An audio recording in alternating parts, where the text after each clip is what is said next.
तो वर्ग और वर्गमूल मतलब किसी संख्या का अपन वर्ग करेंगे या मतलब किसी संख्या का वर्गमूल करेंगे। तो वर्ग और वर्गमूल के अंदर जो भी संख्या आती है वो भी कौन सी संख्या होती है? परिमेय संख्या। जैसे हमने प्राकृत संख्या पढ़ी जो 1 से शुरू होकर अनंत तक चलती है, तो प्राकृत संख्या भी क्या थी? परिमेय संख्या। पूर्ण संख्या जो 0 से शुरू होकर अनंत तक चलती है वो भी क्या थी? परिमेय संख्या। और जो पूर्णांक संख्या, सम संख्या, विषम संख्या, भाज्य संख्या, अभाज्य संख्या, तो सभी की सभी संख्या पढ़ी वो क्या थी? परिमेय संख्या। तो परिमेय संख्या होती कौन सी है जिसको अपन p बटा q के रूप में लिख सकते हैं? वो होती है परिमेय संख्या। तो अभी अपन वर्ग और वर्गमूल के अंदर संख्या पढ़ेंगे, ये भी क्या है? परिमेय संख्या है। तो ये आपको ध्यान रखना है। और परिमेय और अपरिमेय संख्या मिलकर क्या बनती है? वास्तविक संख्या। तो वर्गमूल वाली ये सभी संख्या परिमेय है, और कुछ संख्या ऐसी है जिसको अपन वर्गमूल नहीं कर सकते, वो होती है अपरिमेय संख्या। लेकिन परिमेय और अपरिमेय दोनों मिलेगी तो कौन सी हो जाएगी? वास्तविक संख्या। अभी इधर देखो, जैसे कुछ संख्या का वर्ग करना है, वर्ग का चिन्ह क्या होता है? मतलब किसी की घात 2, मतलब स्क्वायर बोलते हैं इसको। और वर्गमूल का चिन्ह क्या है? या तो ये, या किसी की घात 0.5 हो, या किसी की घात 1/2 हो, तो इसका क्या करना? वर्गमूल करना। जैसे अब किसी संख्या का वर्ग करना है तो बहुत सरल है। जैसे 2 का वर्ग करना तो क्या करना है? 2 गुना 2 बराबर क्या होता है? 4। ठीक है। जैसे 12 का वर्ग करना है तो क्या होगा? वर्ग करना मतलब संख्या को 2 बार गुणा करना। 12 और 12 को 2 बार गुणा करोगे क्या हो जाएगा? 144। 12 गुणा 12 144। तो 12 का वर्गमूल होता है 144। जैसे 15 का वर्ग करना है तो 15 को 2 बार गुणा करोगे, 15 गुणा 15 तो हो जाएगा 225। जैसे 20 का वर्ग करना है तो 20 को 2 बार गुणा करोगे, 20 गुणा 20 हो जाएगा 20 का वर्ग 400। 20 का वर्ग 2 गुणा 2, 2 का वर्ग 4, या 2 गुणा 2 4, और पीछे 0 कितने? 1 और 2 0, 2 0। 25 का वर्ग करना तो कितना हो जाएगा? 25 गुणा 25, 25 गुणा 25 कितने हो जाएंगे? 725। ये तो सभी संख्या अपन वर्ग कर रहे हैं, ये सभी कैसी संख्या है? परिमेय संख्या। अब देखो किसी संख्या का वर्गमूल करना है, जैसे मैं 4 का वर्गमूल, इसके ऊपर वर्गमूल का चिन्ह है, मतलब 4 का क्या करना है? वर्गमूल करना है। तो 4 का वर्गमूल कितना होता है? 2। या मान लो 81 का वर्गमूल करना है तो 81 का वर्गमूल कितना हो जाएगा? 9। और यदि जैसे 49 की घात 0.5 है तो इसका मतलब 49 का भी क्या करना है? वर्गमूल करना है। 49 की घात 0.5 है तो इसका मतलब 49 का वर्गमूल करना क्या हो जाएगा? 7। या जैसे 37 की घात 1/2, 1/2 का भी मतलब क्या होता है? 37 का क्या करना है? वर्गमूल करना है। 37 की घात 1/2 का मतलब होता है 37 का क्या करना है? वर्गमूल करना है। और 37 का वर्गमूल कितना होता है? 6। 37 का वर्गमूल 6 होता है। अब वर्ग करना मतलब संख्या को 2 बार आपस में गुणा करना है। अब वर्ग मूल करने के लिए 2 विधि है, एक तो है अभाज्य गुणनखंड विधि और दूसरी है भाग विधि। अभी अपन को दोनों विधि करनी है, समझ में आ रहा है? और सबसे पहले एक संख्या का वर्गमूल निकालते हैं। जैसे 400 का निकालें, 400 का वर्गमूल। तो 400 का वर्गमूल निकालना तो क्या करना है? अभाज्य गुणनखंड विधि आनी चाहिए आपको। वर्गमूल अभाज्य गुणनखंड विधि द्वारा भी निकालते हैं एवं भाग विधि द्वारा ही निकालते हैं। अभाज्य गुणनखंड विधि द्वारा वर्गमूल निकालने के लिए क्या करते हैं? 2 का जोड़ा बनाते हैं। तो सबसे पहले अभाज्य संख्या को भाग देंगे। अभाज्य संख्या कौन सी होती है? अभाज्य संख्या सभी परिमेय संख्या होती है, ध्यान रखना। और इनका वर्गमूल हो जाता है, मतलब इसका मान है, इसलिए ये भी क्या है? परिमेय संख्या है। तो अब अपन तो इसमें जो संख्या लिखी है सब परिमेय संख्या है। अब सुनो, सबसे पहले 2 का भाग देंगे। 2 का भाग 400 में कितनी बार जाएगा? 200 बार। फिर 2 का भाग देंगे, कितनी बार जाएगा? 100 बार। फिर 2 का भाग देंगे, कितनी बार जाएगा? 50 बार। फिर 2 का भाग देंगे 25 बार। फिर 5 का भाग जाएगा 5 बार।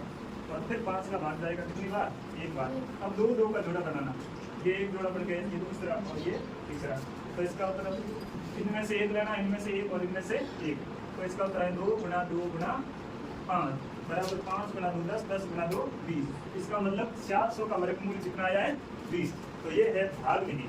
भाग विधि नहीं, अभाज्य गुणनखंड विधि।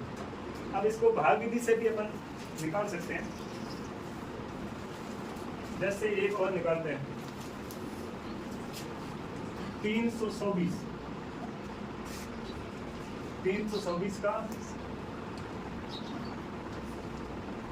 वर्गमूल। 324 का 324 में किसका भाग जाता है? 2 का भाग। कितनी बार? 1 बार, 6 बार, 2 बार, 162 बार। फिर जाएगा 2 का भाग 81 बार। फिर जाएगा 3 का भाग 27 बार। फिर जाएगा 3 का भाग 9 बार। फिर जाएगा 3 का भाग 3 बार। फिर जाएगा 3 का भाग 1 बार। यहाँ पर भी कितने जोड़े बनते हैं? 3 जोड़े। तो 324 किसका वर्गमूल है? 1 2 है, 3 कितनी बार है? 2 बार। 3 गुना 3 9 और 9 कितने हो गए? 18। तो 324 किसका वर्गमूल है? 18 का। तो वर्गमूल ज्ञात करने के लिए क्या करना अपन को? अभाज्य गुणनखंड विधि से वर्गमूल ज्ञात कर सकते हैं। अभी अपन ज्ञात करेंगे किस विधि से? भाग विधि से। ध्यान रखना है, वर्ग का ये चिन्ह होता है, वर्गमूल का ये चिन्ह होता है। या किसी की घात 0.5 है या किसी की घात 1/2 है, तो क्या करना? वर्गमूल करना है। अच्छी तरह से समझना है भाग विधि। भाग विधि द्वारा वर्गमूल निकालना। अभी जैसे 324 का निकाला था, अभी मैं 324 का ही निकाल रहा हूँ भाग विधि के द्वारा। भाग विधि के द्वारा कितनी भी बड़ी संख्या हो उसका वर्गमूल निकाल सकते हैं। अभाज्य गुणनखंड विधि से भी भाग विधि सरल है, क्योंकि कितनी भी बड़ी संख्या है तो उसका वर्गमूल निकाल सकते हैं भाग विधि से आराम से। अब भाग विधि करने के लिए सबसे पहले क्या करते हैं, ये ध्यान देना आपको। ये भाग का संघ बनाना है ऐसे, और फिर 2 2 का जोड़ा बनाना है। यहाँ पर 324 3 है, 2 2 का जोड़ा बनाने के लिए पहले इधर से जोड़ा बनाना है। इधर से 2 का जोड़ा बन गया, इधर 2 जोड़ा नहीं बना तो 1 0 लगा देना। 2 का जोड़ा बन गया। अब अपन को क्या करना? एक वर्गमूल संख्या इसके बराबर हो या इससे कम, या तो इसके बराबर होनी चाहिए या इससे कम होनी चाहिए। तो इससे बराबर है नहीं, इससे कम वर्गमूल संख्या कौन सी है? 1। कौन सी है? 1। 1 और 1 का वर्गमूल करेंगे क्या होगा? 1 और 1 का गुणा करेंगे क्या होगा? 1 होगा। तो 1 को कितनी जगह लिखना है? 3 जगह। और 1 और 1 का गुणा करके कहाँ लिखना है? यहाँ पर लिखना है। और 1 और 1 को जोड़ कर कहाँ लिखना है? यहाँ पर लिखना है। और यहाँ पर फिर क्या करना है? बाकी 1 को 3 जगह लिखना। सबसे पहले तो 2 2 का जोड़ा बनाना, उसके बाद में इसके बराबर या इससे छोटी वर्गमूल संख्या पता करनी है। इसके बराबर है नहीं तो इससे छोटी वर्गमूल संख्या 1 है। 1 वर्गमूल है तो 1 का वर्ग करते हैं, 1 गुणा 1 करते हैं तो 1 आता है। 1 को 3 जगह लिखना है और 1 और 1 का गुणा करके 1 यहाँ लिखना है। और यहाँ पर 1 और 1 को जोड़ के 2 लिखना है यहाँ पर। और अब यहाँ पर बाकी करनी है, 3 में से 1 घटाना है तो कितना बच जाएगा? पीछे 2। अब बाकी करने के बाद में यहाँ पर एक संख्या को नहीं उतारनी है, यहाँ पर पूरे जोड़े को उतारना है। तो 224 बन जाएगा। 24 को यहाँ उतारा, 224 बन जाएगा। अब अपन को एक ऐसी संख्या पता करना है और उसको यहाँ पर लिखना है, और गुणा करने से 224 हो जाएगा। जैसे मैं यहाँ पर 1 लिखूंगा, यहाँ पर भी 1 लिखूंगा, तो 1 और 21 से गुणा करूंगा। 1 लिखा, 1 दोनों जगह लिखना है। तो यहाँ 21 होगा, यहाँ 1 होगा। 1 को 21 से गुणा करूंगा, 224 आता नहीं। तो यहाँ पर संख्या पता करने के लिए सबसे पहले इकाई अंक ध्यान देना आपको। इकाई अंक, क्योंकि बड़ी संख्या ये, तो इकाई अंक स्यार है। तो सबसे पहले पता करना इकाई अंक जो स्यार है वो स्यार आता किससे? स्यार 2 संख्या से आता है। यहाँ तो आता है 2 से, 2 गुणा 2 करते क्या आता है? स्यार आता है। यहाँ 3 से 9 आता है, 4 से 6 आता है, 5 से 5 आता है, 6 से 20 आता है, 7 से 49, 8 से आता है।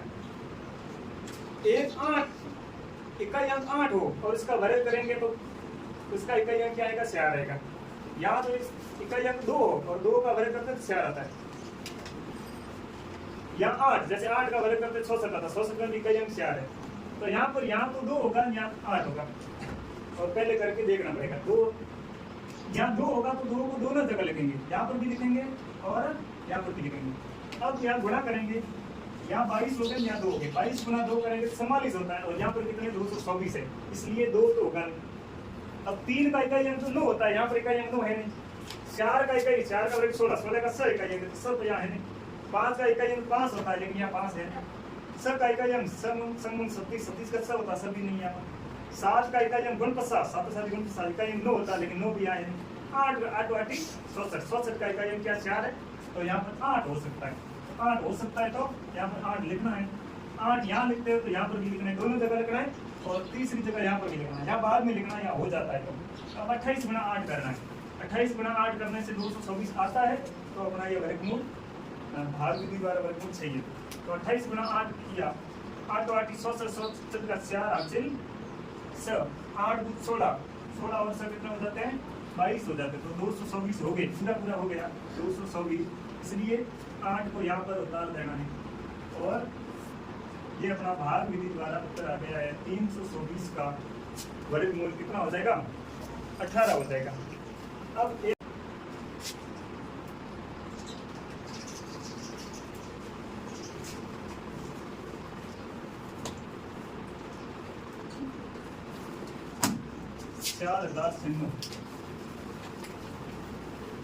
इसका वर्गमूल निकालना 4000 ये एक संख्या है, इसका वर्गमूल निकालना है। तो इधर देखो, सबसे पहले क्या करना है, भाग बना दिया,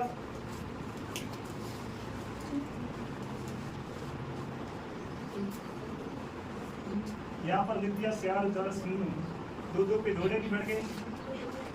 इधर देखो 4000 दो दो पे जोड़े बनाने सबसे पहला कार्य है। उसके बाद में पहले जोड़े के बराबर या उससे कम एक वर्गमूल संख्या पता करनी है। तो 40 के बराबर वर्गमूल कोई संख्या है नहीं, तो उससे कम एक वर्गमूल संख्या है 37। तो 37 किसका गुणा करने चाहते हैं, स और स से गुणा करने चाहते हैं। तो छ को कितनी जगह लिखना है, 3 जगह, 6 6 6 और स का गुणा करके यहाँ लिखना 6 गुणा स कितना होता है 36। इधर ध्यान दोगे तो समझ आएगा। और स को जोड़ के यहाँ लिखना है 12। अब यहाँ पर क्या करना है, 40 में से 37 को घटाना है, बाकी करनी है। तो कितने बचेंगे 4। क्या कार्य करना, पहला कार्य दो दो का जोड़ा बनाया, फिर इस पहले जोड़े के बराबर या उससे कम एक वर्गमूल संख्या पता करनी, तो कितनी आई है 37। 37 किसका गुणा करने साथ है, स और स से गुणा किया तो 36 आए। स को 3 जगह लिखना, 1 2 3 जगह, और स और स को जोड़ के यहाँ लिखना है। अब यहाँ पर क्या करना, बाकी करनी, 40 में से 36 गए, पीछे कितने बचे 4। कितने बच गए 4। अब अगला पूरा का पूरा जोड़ा यहाँ उतारना है, तो कितना हो गया 490। अब एक ऐसी संख्या पता करनी है तो इसको यहाँ पर लिखेंगे, ठीक है। जैसे मैं 1 लिख रहा हूँ तो 1 दोनों जगह लिखूंगा, 2 लिख रहा हूँ तो 2 दोनों जगह लिखूंगा। तो सबसे पहले अब लिखूंगा क्या, 1 1 को रखूंगा, 2 2 को रखूंगा, 3 को रखूंगा, 4 रखूंगा, ये पता नहीं है। तो ये पता करने में इसका इकाई अंक देखना, सबसे पहले इसका इकाई अंक क्या है स। अब ये ध्यान रखना स इकाई अंक किससे आता है, स इकाई अंक यहाँ तो 4 से आता है या स से आता है। 4 का वर्ग कितना होता है 16, 16 इकाई अंक है, और स का वर्ग कितना होता है 37, 37 का भी इकाई अंक क्या है 6। यहाँ पर 4 होगा, यहाँ पर 6 होगा, दोनों में से पता कर लेना अपन। तो सबसे पहले 4 रख के देख लेते हैं। तो 4 रखना है यहाँ पर, तो 4 रखना, तो 4 दोनों जगह रखूंगा, 416 का हासिल 1, और 4 2 8 और 1 हासिल वाला 9, और 4 एकम 4। तो ये 4 रखने से उत्तर आ गया 490, ये पूरा पूरा आ गया। इसका मतलब यहाँ पर 4 ही होगा, तो 4 यहाँ रखना, तो 1 यहाँ पर भी लिखना पड़ेगा, तो यहाँ पर भी लिख दिया, और 490 आ गया, और इसका उत्तर क्या आया है 64। तो 4000 किसका वर्ग है 64 का वर्ग है, मतलब 4000 का वर्गमूल कितना आया है 64। और 4000 किसी संख्या का घन भी है, इसका घन है 16 का घन। यदि 16 का घन करोगे तो कितना आएगा 4000 या 4000 का घनमूल करोगे कितना आएगा 16। तो आपको